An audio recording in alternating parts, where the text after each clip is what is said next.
Hey everybody, Digibro here, announcing that Part 3 of Psycho-Pass vs. Psycho-Pass 2, What Happened, is available now. If you've watched the first two parts, then surely you know how this works by now. There are links in the description to where you can watch the fully edited version of this video. The version which I'm about to play at the end of this video is just the audio. Don't recommend that version, recommend the video version. This is just here to have it on YouTube. This video will contain major spoilers for all of Psycho-Pass and Psycho-Pass 2, and this is also where I'm going to get really in-depth comparing the two shows. I'm going to talk about basically everything that matters. I'd love it if you share this video around. If you do so, please share the edited version.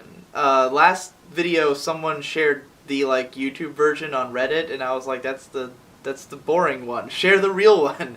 So if you're going to share this video, please share that version. Thank you again for watching, and have a good time! In the last video, I began to compare and contrast the many similar components which make up both seasons of Psycho-Pass, starting with their antagonists. Here I will continue on this train of thought by comparing the characters and scenes of Season 1 against their counterparts from Season 2. One of the biggest similarities in how the antagonists of both series are presented is in the way that they use other people to carry out their plans. Both Makishima and Kamui have one second-in-command type character who accompanies them in a lot of scenes and is given their own time in the limelight later on, along with a number of random cronies who create some of the chaos in the earlier parts of the show. When it comes to the minor cronies working under each, it would definitely be unfair to compare them too strongly, considering that a lot of Makishima's puppets were the subjects of their own miniature arcs. Senguji and Rikako in particular were highly memorable characters who stood on their own, but at that point in the show it wasn't even yet clear how Makishima was holding the reins of the operation. Nonetheless, it's kind of amazing just how unmemorable everyone is who works under Kamui.